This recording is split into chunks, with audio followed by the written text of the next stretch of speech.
Hello everyone, welcome back to my channel. ನಾನು ರೂಪಾ. ಇವತ್ತು ನಾನು ತುಂಬಾನೇ ಈಸಿ ಮೆಥಡಲ್ಲಿ Alia cut short kurti cutting stitching ತೋರಿಸ್ಕೊಡ್ತೀನಿ. ತುಂಬಾನೇ ಈಸಿ ಇರತ್ತೆ, ತುಂಬಾನೇ ಸಿಂಪಲ್ ಮೆಥಡಲ್ಲಿ ತೋರಿಸ್ಕೊಡ್ತೀನಿ. ಇದು ಶಾರ್ಟ್ ಡ್ರೆಸ್ ಅಂತಾನೂ ಕರೀತಾರೆ, ಕುರ್ತಿ ಅಂತಾನೂ ಕರೀತಾರೆ. ಸೊ ಸ್ವಲ್ಪ ಕ್ಯಾಶುಯಲ್ ಆಗಿ ವೇರ್ ಮಾಡ್ಕೋಬಹುದು ಈ ತರ ಕುರ್ತೀಸು. ತುಂಬಾನೇ ಈಸಿ ಇರತ್ತೆ. ಇಲ್ಲಿ ನಾನು ಅಕೋಬಾ ಫ್ಯಾಬ್ರಿಕ್ ಯೂಸ್ ಮಾಡಿದ್ದೀನಿ. ಜಸ್ಟ್ 2 ಮೀಟರ್ ಮಾತ್ರ ಯೂಸ್ ಮಾಡಿದ್ದೀನಿ. ಈ ಡ್ರೆಸ್ ಏನಿದೆ ಅದನ್ನ ಡಿಸೈನ್ ಮಾಡೋದಕ್ಕೆ ತುಂಬಾನೇ ಸಿಂಪಲ್ ಮೆಥಡ್ ಅಲ್ಲಿ ತೋರಿಸ್ಕೊಡ್ತೀನಿ. ಸೊ ವಿಡಿಯೋ ಎಲ್ಲೂ ಸ್ಕಿಪ್ ಮಾಡದೆ ಕೊನೆ ತನಕ ನೋಡಿದ್ರೇನೆ ನಿಮ್ಗೆ ಅರ್ಥ ಆಗೋದು. ಅಂಡ್ ಇದಕ್ಕೆ ನಾನು ಸ್ಲೀವ್ಸ್ ಸ್ವಲ್ಪ ಇದು ಸ್ಲೀವ್ಲೆಸ್ ತರಾನೇ ಅನ್ಸತ್ತೆ, ಫ್ರಿಲ್ಸ್ ತರ ಅಟ್ಯಾಚ್ ಮಾಡಿದ್ದೀನಿ. ಇದು ಕೂಡ ಅಷ್ಟೇ ತುಂಬಾನೇ ಈಸಿ ಇರತ್ತೆ. ಸೊ ನೋಡಿ, ನಾನು ಕಂಪ್ಲೀಟ್ ಆಗಿ ಲುಕ್ ಯಾವ ತರ ಇದೆ ಅಂತ ನಾನು ಇದು ಇಂಟ್ರೋ ಅಲ್ಲೇ ಹಾಕಿದ್ದೀನಿ. ಸ್ವಲ್ಪ ಶಾರ್ಟ್ ಡ್ರೆಸ್ ತರ ಇರತ್ತೆ. ಇದನ್ನ ಲಾಂಗು ಕೂಡ ಸ್ಟಿಚಿಂಗ್ ಮಾಡ್ಕೋಬಹುದು. ಬಟ್ ಈ ತರ ಸ್ವಲ್ಪ ಕ್ಯಾಶುಯಲ್ ಆಗಿ ವೇರ್ ಮಾಡ್ಕೋಬೇಕು ಅಂದ್ರೆ ಸ್ವಲ್ಪ ಪ್ರಿಟಿಯಾಗಿ ಕಾಣಿಸುತ್ತೆ. ಈ ತರ ಡ್ರೆಸ್ಸಸ್ ಚೆನ್ನಾಗಿರತ್ತೆ. ಕಾಟನ್ ಫ್ಯಾಬ್ರಿಕ್ ಅಲ್ಲೂ ಕೂಡ ಡಿಸೈನ್ ಮಾಡ್ಕೋಬಹುದು ಈ ತರ ಡ್ರೆಸ್. ಇಲ್ಲಿ ನೋಡಿ, ನಾನು ಫ್ಯಾಬ್ರಿಕ್ ತೋರಿಸ್ತಾ ಇದ್ದೀನಿ. ಜಸ್ಟ್ 2 ಮೀಟರ್ ಮಾತ್ರ ಯೂಸ್ ಮಾಡ್ತಾ ಇದ್ದೀನಿ. ಈ ಫ್ಯಾಬ್ರಿಕ್ ಬಂದು ಅಕೋಬಾ ಫ್ಯಾಬ್ರಿಕ್. ನಾನು ಇದೇ ತರ ಫ್ರಾಕ್ಸ್ ಸ್ವಲ್ಪ ಬೇರೆ ತರ ಮೆಥಡ್ ಅಲ್ಲಿ ತೋರಿಸಿದೀನಿ, ಬಟ್ ಕಾಟನ್ ಯೂಸ್ ಮಾಡಿದೀನಿ.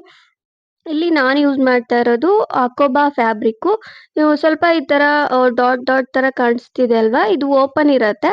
ಸೊ ಈ ತರ ಬರುತ್ತೆ ಅಕೋಬಾ ಫ್ಯಾಬ್ರಿಕ್ ಅಂದ್ರೆ. ಅದಕ್ಕೆ ನಾನು ಬಾಡಿ ಪಾರ್ಟ್ಗೆ ಮಾತ್ರ ಲೈನಿಂಗ್ ಯೂಸ್ ಮಾಡ್ತಾ ಇದ್ದೀನಿ. ಬಾಡಿ ಪಾರ್ಟ್ಗೆ ಒಂದು ಹಾಫ್ ಮೀಟರ್ ಮೇಲೆ ಒಂದು 2-3 ಇಂಚಸ್ ಎಕ್ಸ್ಟ್ರಾ ತಗೋಬೇಕು.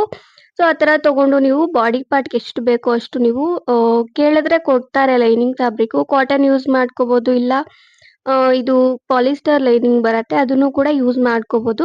ಜಸ್ಟ್ ಬಾಡಿ ಪಾರ್ಟ್ಗೆ ಮಾತ್ರ ಯೂಸ್ ಮಾಡ್ತಾ ಇದ್ದೀನಿ, ನಾನು ಬಾಟಮ್ಗೇನು ಲೈನಿಂಗ್ ಯೂಸ್ ಮಾಡ್ತಾ ಇಲ್ಲ. ಇಲ್ಲಿ ನೋಡಿ, ನಾನು ಬಾಡಿ ಪಾರ್ಟ್ಗೆ ಎಷ್ಟು ಬೇಕೋ ಅಷ್ಟು ಫ್ಯಾಬ್ರಿಕ್ ನಾನು ಸಪರೇಟ್ ಮಾಡಿದ್ದೀನಿ ಫಸ್ಟ್ ಅಲ್ಲೇ.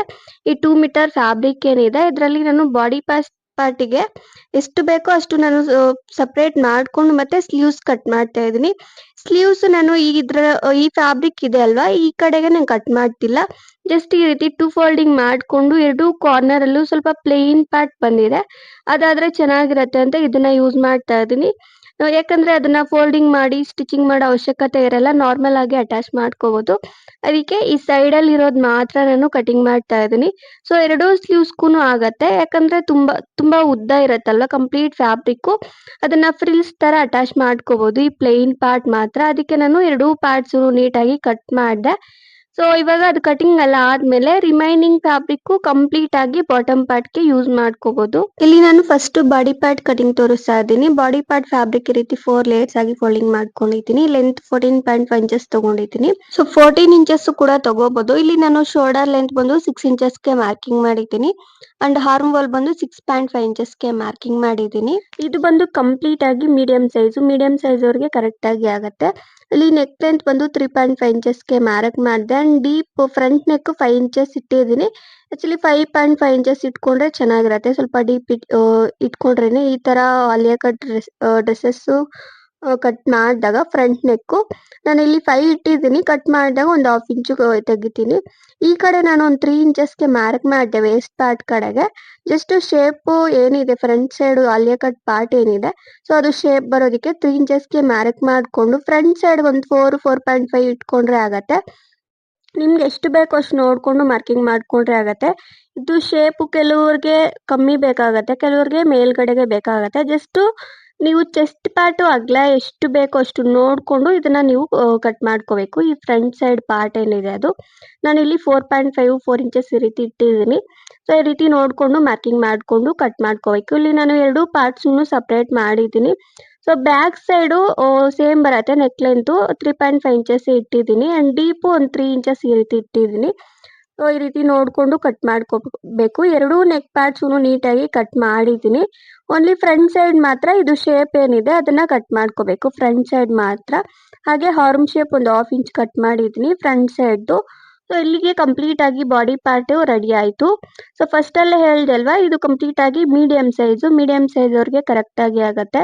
ಸೊ ಬೇರೆ ಸೈಜ್ ಅವ್ರಿಗೆ ಬೇಕು ಅಂದ್ರೆ ಜಸ್ಟ್ ಈ ಬಾಡಿ ಪಾರ್ಟ್ ಫ್ಯಾಬ್ರಿಕ್ ಸ್ವಲ್ಪ ಫ್ಯಾಬ್ರಿಕ್ ಅಗಲ ತಗೊಂಡು, ನಿಮ್ಮ ಹತ್ರ ಕುರ್ತೀಸ್ ಇದ್ರೆ ಓಲ್ಡ್ ಕುರ್ತೀಸು ಅದನ್ನ ಜಸ್ಟ್ ಇದ್ರ ಮೇಲೆ ಇಟ್ಕೊಂಡು ನೀವು ಕಟಿಂಗ್ ಮಾಡ್ಕೊಂಡ್ರು ಆಗತ್ತೆ. ಸೊ ಇದನ್ನ ಕಟ್ ಮಾಡಿದಾಗ ಇಲ್ಲಿ ನಾನು ನೀಟಾಗಿ ಸೈಡ್ ಅಲ್ಲಿ ವೇಸ್ಟ್ ಪಾರ್ಟ್ ಏನಿದೆ ಅದು ಲೈಟ್ ಆಗಿ ತೆಗ್ದಿದ್ದೀನಿ ಕ್ರಾಸ್ ಆಗಿ. ಅಂಡ್ ಫಸ್ಟಲ್ಲಿ ಬಾಡಿ ಪಾರ್ಟ್‌ಗೆ ಎಷ್ಟು ಬೇಕೋ ಅಷ್ಟು ನಾನು ಸಪ್ರೇಟ್ ಮಾಡಿದ್ದೆ ಅಲ್ವಾ ಫ್ಯಾಬ್ರಿಕ್ಕು, ಅದು ಇದ್ರ ಮೇಲೆ ಇಟ್ಕೊಂಡು ನೀಟಾಗಿ ಅದೇ ಥರ ಕಟ್ ಮಾಡ್ಕೊಂಡಿದ್ದೀನಿ. ಸ್ವಲ್ಪ ಅಗಲ ಕಮ್ಮಿ ಇದೆ ಫ್ಯಾಬ್ರಿಕ್ಕು, ಯಾಕಂದರೆ ಬಾಡಿ ಪಾರ್ಟ್‌ಗೆ 2 ಪಾರ್ಟ್ಸನ್ನು ಯೂಸ್ ಮಾಡಿದ್ದೀನಲ್ಲ. ಬಟ್ ಸೈಡ್ ಫಿಟ್ಟಿಂಗ್ ಮಾಡಿದಾಗ ಇದು ಒಳಗಡೆಗೆ ಹೋಗುತ್ತೆ, ಏನು ಪರವಾಗಿಲ್ಲ. ಮೀಡಿಯಮ್ ಸೈಜ್ ಅವ್ರಿಗೆ ಕರೆಕ್ಟಾಗಿ ಆಗತ್ತೆ. ನಿಮ್ಗೇನಾದ್ರೂ ಸ್ವಲ್ಪ ದೊಡ್ಡ ಸೈಜ್ ಬೇಕು ಅಂದರೆ ಫ್ಯಾಬ್ರಿಕ್ ಸ್ವಲ್ಪ ಜಾಸ್ತಿ ತೊಗೋಬೇಕು. 2 1/2 ಮೀಟರು, 3 ಮೀಟರ್ ತೊಗೊಂಡ್ರೆ ನಿಮಗೂ ಆಗತ್ತೆ. 3 ಮೀಟರ್ ಏನು ಬೇಕಾಗಿಲ್ಲ, 2 1/2 ಮೀಟರ್ ಆದರೆ ಆಗತ್ತೆ.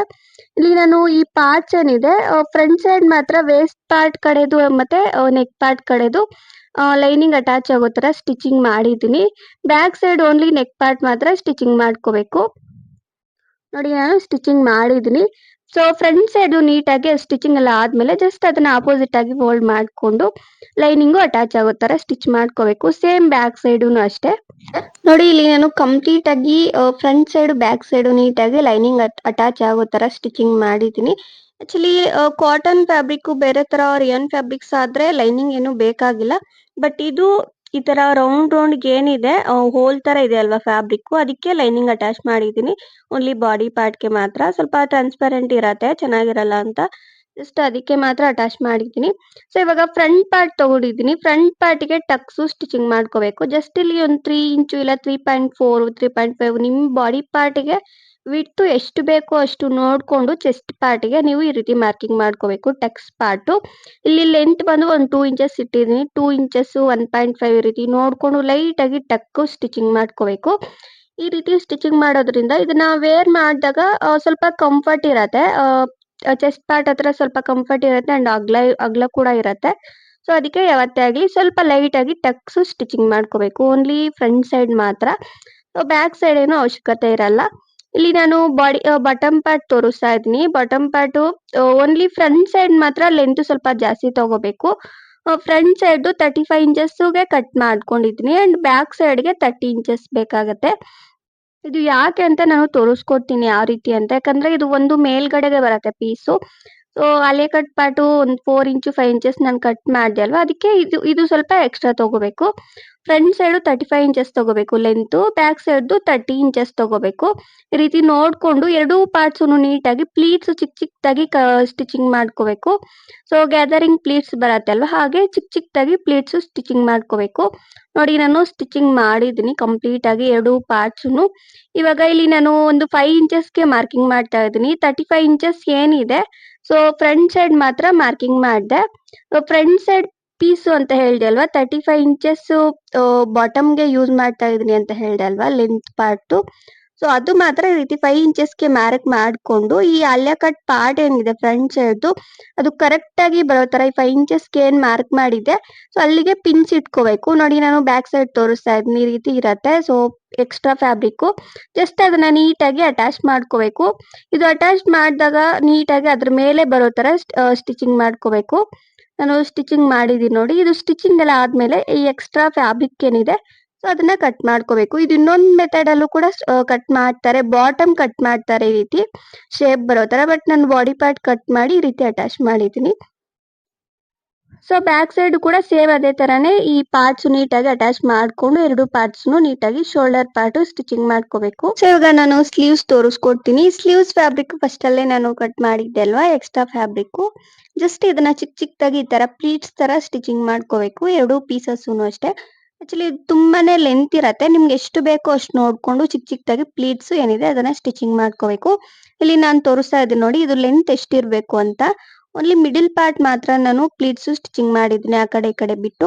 ಇಲ್ಲಿ ನಾನು ಒಂದು 12 ಇಂಚಸ್ 21 ಇಂಚಸ್ ತಗೊಂಡಿದ್ದೀನಿ ಲೆಂತ್, ಕಂಪ್ಲೀಟ್ ಲೆಂತ್. ಈ ಸ್ಲೀವ್ ಲೆಂತ್ ಏನಿದೆ ಅದು ಈ ರೀತಿ ನೋಡ್ಕೋಬೇಕು. ಇಲ್ಲಿ ಈ ರೀತಿ ಲೈಟ್ ಆಗಿ ಶೇಪ್ ತೆಗಿತಾ ಇದ್ದೀನಿ. ಒಂದು 1 ಇಂಚು ಜಸ್ಟ್ ನಾನು ಮಾರ್ಕ್ ಮಾಡಿಲ್ಲ, ನಾರ್ಮಲ್ ಆಗಿ ಒಂದು 1 ಇಂಚು ಲೈಟ್ ಆಗಿ ಕ್ರಾಸ್ ಆಗಿ ಸ್ಲೀವ್ ಶೇಪ್ ತೆಗ್ದಿದ್ದೀನಿ. ಈ ರೀತಿ ಸ್ಲೀವ್ ಶೇಪ್ ಕಟ್ ಮಾಡ್ಕೊಂಡು ಜಸ್ಟ್ ಈ ಪೀಸಸ್ ಏನಿದೆ ಸ್ಲೀವ್ಸ್ ಎರಡು ಪಾರ್ಟ್ಸನ್ನು ಅಟ್ಯಾಚ್ ಮಾಡ್ಕೋಬೇಕು. ಅಟ್ಯಾಚ್ ಮಾಡ್ಕೊಂಡು ಸೈಡ್ ಫಿಟ್ಟಿಂಗ್ ಮಾಡ್ಕೊಂಡ್ರೆ ಕಂಪ್ಲೀಟ್ ಆಗಿ ಡ್ರೆಸ್ ಏನಿದೆ ಅದು ರೆಡಿ ಆಗತ್ತೆ. ಬಾಟಮು ಅಷ್ಟೇ ಸೈಡ್ ಅಲ್ಲಿ ಸ್ಟಿಚಿಂಗ್ ಮಾಡ್ಕೊಂಡು ಫೋಲ್ಡಿಂಗ್ ಮಾಡ್ಕೊಂಡು ಸ್ಟಿಚಿಂಗ್ ಮಾಡ್ಕೋಬೇಕು.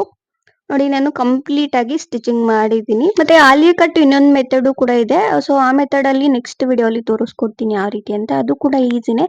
ಸೊ ಈ ವಿಡಿಯೋ ಯೂಸ್ಫುಲ್ ಆಗಿದ್ರೆ ಪ್ಲೀಸ್ ಲೈಕ್ ಮಾಡಿ, ಶೇರ್ ಮಾಡಿ, please subscribe to my channel. Thank you. Thanks for watching.